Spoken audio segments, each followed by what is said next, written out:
ಇನ್ನು ಬಳ್ಳಾರಿಯ ಕಥೆಯನ್ನು ನಾವು ಬೆಳಗಿನಿಂದ ನಿಮಗೆ ತೋರಿಸ್ತಾ ಇದ್ದೀವಿ. ಯಾವ ರೀತಿ ಈ ಜಾಗ ಕೊಟ್ಟು ಒಂದೂವರೆ ಲಕ್ಷ ಬಡವರಿಂದ ಹಣ ಪೀಕಿರೋದು.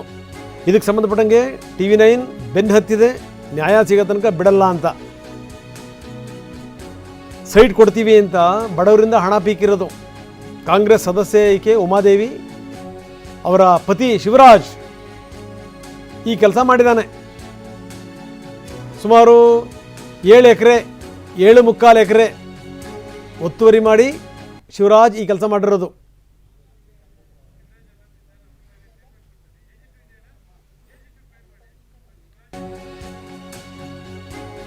ಈಗ ನೋಡಿ ಏನು ಹೇಳ್ತಾರೆ ಅಂತ.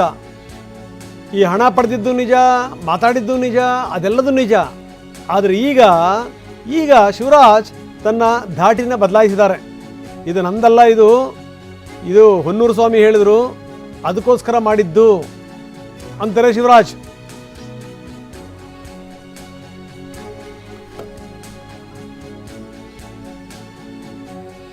ಯಾರು ಮಾಡಿದ್ರೋ ಬಿಟ್ಟರೋ ಪ್ರಶ್ನೆ ಬೇರೆ, ಸಂಬಂಧಪಟ್ಟಂಥವ್ರಿಗೆ ನ್ಯಾಯ ಸಿಗಬೇಕು.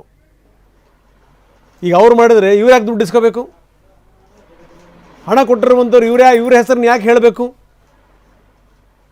ಅದನ್ನು ಕೆಲವರು ವಿಡಿಯೋ ಕೂಡ ಮಾಡ್ಕೊಂಡಿದ್ದಾರೆ. ನಾವು ಇದಕ್ಕೆ ಸಂಬಂಧಪಟ್ಟಂಗೆ ಬೆಳಗ್ಗಿನಿಂದ DC ಅವ್ರನ್ನ ಟ್ರೈ ಮಾಡ್ತಾ ಇದ್ದೀವಿ, ನಾಗೇಂದ್ರ ಪ್ರಸಾದ್ ಅವ್ರನ್ನ, ADC ಅವ್ರನ್ನ ಟ್ರೈ ಮಾಡ್ತಾ ಇದ್ದೀವಿ, ಮೊಹಮ್ಮದ್ ಜುಬೇರ್ ಅವ್ರನ್ನ.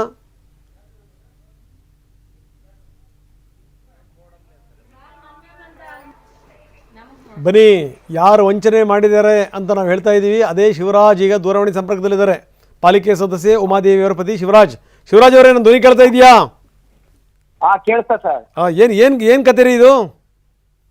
ಕತೆ ಏನಿಲ್ಲ ಸರ್, ಅದು ಹೊನ್ನೂರಪ್ಪ ನಮ್ಮ ಮನೆ ಎದುರಿಗೆ ಅದರ ನಮ್ಮ ರಿಲೇಷನ್ ಅವರು ಸ್ವಲ್ಪ ಅಲ್ಲಿ ಅವರು ತೀರಾ ಬಡತನದಾಗ ಇರೋರು ಸರ್. ಅವರು 1968 ಅವ್ರ ಹೆಸರ ಮೇಲೆ ಸಾಗುವಳಿಯಾಗ ಐತೆ ಸರ್. ಪಾಣಿನಾಗ ಹೆಸರು 4 ಎಕರೆ 10 ಸೆಂಟ್ ಸರ್. ಅದು 4 ಎಕರೆ 10 ಸೆಂಟ್ ಅದು ನಮ್ಮದು ಅಂತ ಹೇಳಿ ಸಣ್ಣಪ್ಪನ ತೋಟ ಅಂತ ಹೇಳ್ತಿದ್ರು ನಾವು. ಹುಡುಗ ನಮ್ಮ ತಾತ ಕಡೆಯಲ್ಲಿ ಕೂಡ ಹೇಳ್ತಿದ್ರ, ಅವ್ರ ತಾತ ಮುತ್ತಾತಲಿತ್ತ ಕೂಡ ಹಂಗೆ ಬಂದದ್ ಸರ್. ಅದು ಹೌದಂತ ಹೇಳಿ ಪಾಣಿನಾಗೆ ಅವರು ಆಜು ಬಾಜು ಸ್ವಲ್ಪ ಕೇಳ್ತಾರ, ಕೊಡ್ಬೇಕಂತ ಅನ್ಕೊಂಡ್ವಿ ನಾವು ಅಂತ ಹೇಳಿ ಅವ್ರು ಮಾತುಕತೆ ಮಾಡ್ಕೊಂಡಾರ ಸರ್. ಮಾತುಕತೆ ಮಾಡ್ಕೊಂಡ್ಮೇಲೆ ಅದೇನಾಗಿದೆ, ಅವರು ಯಾರ ಜೊತೆ ಮಾತುಕತೆ ಮಾಡ್ಕೊಂಡಿದ್ದಾರೆ ಶಿವರಾಜ್ ಸರ್? ಯಾರ ಜೊತೆ ಮಾತುಕತೆ ಮಾಡ್ಕೊಂಡಿದ್ದಾರೆ? ಅವ್ರವ್ರು ಇವಾಗ ಏನೋ ಟಿವಿನಾಗ ಅವರು ಕೊಟ್ಟಾರಲ್ಲ ಸರ್, ಇವಾಗ ಫಲಾನುಭವಿಗಳು ಅದು ಮಾರಕ್ ಬರಕಲ್ಲ, ಸರ್ಕಾರ ಭೂಮಿ, ಅದು ನಿಮ್ಮ ಹೆಸರಿಗೆ ಆಗೋದಿಲ್ಲ, ಪಟ್ಟ ಪಾಣಿ ಆಗೋದಿಲ್ಲ, ಅದು ಕೊಡಕ್ ಬರೋದಿಲ್ಲ ಅಂತಂದ್ರೆ, ಇಲ್ಲ ನಾವು ಶೆಡ್ ಗಿಟ್ಟು ಕುಡಿಸ್ಲಿಕ್ಕೆ ಅಂತೀವಿ, ನಮ್ಗೆ ಇರಕಿಲ್ಲ ಅಂತ ಹೇಳಿ ಅವ್ರು ಸರ್. ಆ ಹೊಲದಾರು ಅವರು ಶಿವರಾಜ್ ನಿಮಗೂ ಅದಕ್ಕೂ ಸಂಬಂಧ ಇದೆಯೋ ಅಲ್ವ ಹೇಳಿ? ನಮ್ಮ ಅಲ್ಲಿ ಕೇಳ್ರಿ ಸರ್, ಯಾಕಂದ್ರೆ ಅಲ್ಲಿಂದ ಬಂದ್ರೆ ನಮ್ ಕಡೆ ನಾವ್ ಎಲ್ಲಿ ಯಾರನ್ನ ದೊಡ್ಡರಿದ್ರೆ ರೊಕ್ಕ ಕೊಡ್ತವಪ್ಪ ನಿನ್ನ ಎದುರಿಗೆ ಅಂತ ಹೇಳಿದ್ರು. 1,10,000 ಒಂದು ಪ್ಲಾಟ್ ಮಾಡ್ಕೊಂಡಾರ ಸರ್. ಅವರು ಒಂದು 10-12 ಪ್ಲಾಟ್ ಮಾಡ್ಯಾರ ಸರ್. ಅವರು ನೀವ್ಯಾಕೆ ದುಡ್ಡು ಇಸ್ಕೊಂಡ್ರಿ ಅವರಿಂದ? ಇಲ್ಲ, ಅವ್ರು ದುಡ್ಡು ಕೊಡಕ್ಕೆ ಅವ್ರು ಬೈತಿತ್ತು, ನಮ್ಮ ಮನೆಗೆ ಬಂದಾರ ಸರ್ ದುಡ್ಡು ಕೊಡಕ್ಕೆ. ಅದೇ ದುಡ್ಡು ಕೊಡಕ್ಕೆ ಯಾರನ್ನ ದೊಡ್ಡರ ಮುಖಾಂತರ ಕೊಡ್ತು ಅಂತಂದ್ರೆ ನನ್ನ ಕೈಲಿಂದ ಕೊಡಿಸ್ಯಾರ ಸರ್ ಅವರು.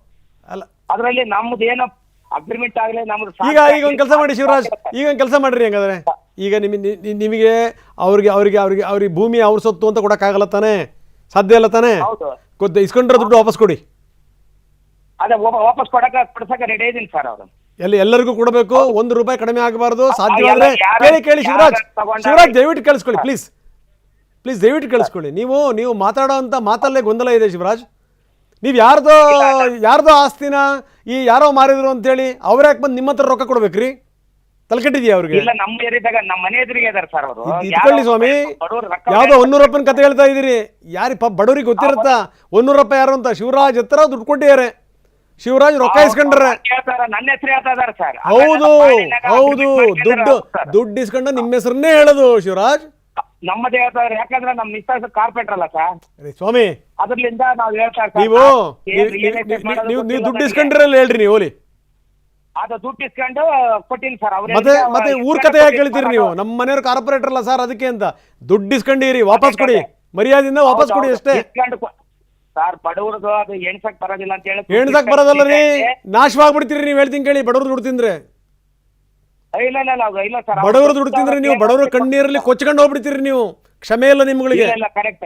ಇಲ್ಲ ಅವ್ರ ದುಡ್ಡು ಅವ್ರಿಗೆ ವಾಪಸ್ ಕೊಡಕ್ಕೆ ಏರ್ಪಾಟ್ ಮಾಡ್ತಾ ಇದೀವಿ ಸರ್. ಹೇಳಿ ಅವ್ರಿಗೆ. ಯಾವಾಗ ಕೊಡ್ತೀರಿ? ಇವತ್ತು ನಾಳೆ ಕೊಡಿಸ್ಬಿಡ್ತೀನಿ ಸರ್ ಅವ್ರಿಗೆ. ನೀವು ಇಸ್ಕೊಂಡಿರೋದು 1,10,000 ಅಥವಾ 1.5 ಲಕ್ಷ ಕರೆಕ್ಟ್ ಆಗಿ ಹೇಳಿ. ಒಂದು ಪ್ಲಾಟಿಗೆ 1,10,000 ಸರ್. ಹಾ ಅದ್ರ ಪ್ರಕಾರ ಒಂದು 6-7 ಪ್ಲಾಟ್ ಅವ್ರು ತಗೊಂಡಿದ್ದಾರೆ ಸರ್. ಕೊಟ್ಟಾರ 6-7 ಪ್ಲಾಟ್ ಕ್ಲಿಯರ್ ಕೊಟ್ಟಾರ. ಅದನ್ನ ಕ್ಲಿಯರ್ ಇವತ್ತು ಸಾಯಂಕಾಲ ತಟಿಗೆಲ್ಲ ರೆಡಿ ಮಾಡ್ರ ಅಂತ ಹೇಳೀನಿ. ರೆಡಿ ಮಾಡಿಸಿ ಆದಾಗ್ಲಿಲ್ಲ ನನ್ನ ಕೈಲಿಂದ ನಮ್ಮ ಅವ್ರ ಕೈ ಇವ್ರ ಕೈ ಇಸ್ಕೊಂಡು ಅಡ್ಜಸ್ಟ್ಮೆಂಟ್ ಮಾಡಿ ಅವ್ರ ತೂಟ ಅವ್ರ ಬಡವ್ರು ಕೊಡಿಸ್ಬಿಡ್ತೀನಿ ಸರ್. ಶಿವರಾಜ್, ಕೊನೆಯದಾಗ ಒಂದು ಮಾತು ಹೇಳ್ತೀನಿ. ಏನಾದರೂ ಬಡವರಿಗೆ ಕೊಡೋ ದುಡ್ಡಲ್ಲಿ ನೀವು 1,000 ಹಿಡ್ಕೊಂಡ್ರು ಕೂಡ ನಿಮ್ಮನ್ನ ಬಿಡಲ್ಲ, ನಿಮಗೆ ಬೆನ್ನತ್ತೀವಿ ನಾವು. ಇಲ್ಲ 1 ರೂಪಾಯಿನೂ ಇಲ್ಲ ಸರ್. ಅವ್ರಿಗೆ 1 ರೂಪಾಯಿ ಇಲ್ಲ, ಬಡ್ಡಿ ಸಹಿತ ಕೊಡಕ ರೆಡಿ ಐತೆ. ಬಡ್ಡಿ ಸಮೇತ ಕೊಡ್ಬೇಕು ನೀವು ಸರ್. ಅದು ನನಗೆ ಅಷ್ಟು ಗೊತ್ತಾಗ್ಲಿಲ್ಲ. ಆಯ್ತು ಸ್ವಾಮಿ, ನೀವು ಕಮಿಟ್ ಆಗಿರಲ್ವಾ? ನೀವು ಕಮಿಟ್ ಆದ್ರಲ್ರಿ, ಬಡ್ಡಿ ಸಮೇತ ದುಡ್ಡು ಕೊಡ್ರಿ ಅವ್ರಿಗೆ ಫಸ್ಟ್ ಬಡವರು ದುಡ್ಡು ಕೊಡಿ. ಕೊಡ್ತಾನೆ ಸರ್ ಅವ್ರು. ಓಕೆ, ಕೊಡಿಸ್ಲಿಲ್ಲ ಅಂದ್ರೆ ನಿರಂತರವಾಗಿ ನಿಮ್ಮ ಬಗ್ಗೆ ನಾವು ವರದಿ ಮಾಡ್ತಾ ಇರ್ತೀವಿ ಶಿವರಾಜ್, ಜ್ಞಾಪಕ ಇರಲಿ.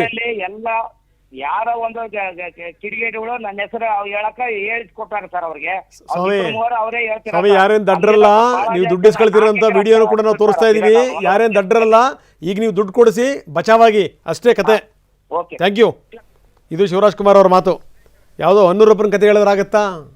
ದುಡ್ಡು ತಗೊಂಡಿರೋದು ನಿಜ, ದುಡ್ಡು ಎಣಿಸಿರೋದು ನಿಜ, ಜೇಬಿಗೆ ಇಳಿಸ್ತಿರೋದು ನಿಜ. ಕೊಡ್ಬೇಕೀಗ ಬಡ್ಡಿ ಸಮೇತವಾಗಿ, ಬಡವರಿಗೆ ಕೊಡಲಿ ಪಾಪ. ಕೂಲಿ ನಾಲಿ ಮಾಡ್ಕೊಂಡು ಕಾಸು ಜೋಡಿಸ್ಕೊಂಡು ಪಾಪ ತಂದ್ಕೊಟ್ಟಿದ್ದಾರೆ ಜನಗಳು, ಕೊಡ್ಬೇಕು ಅವ್ರಿಗೆ.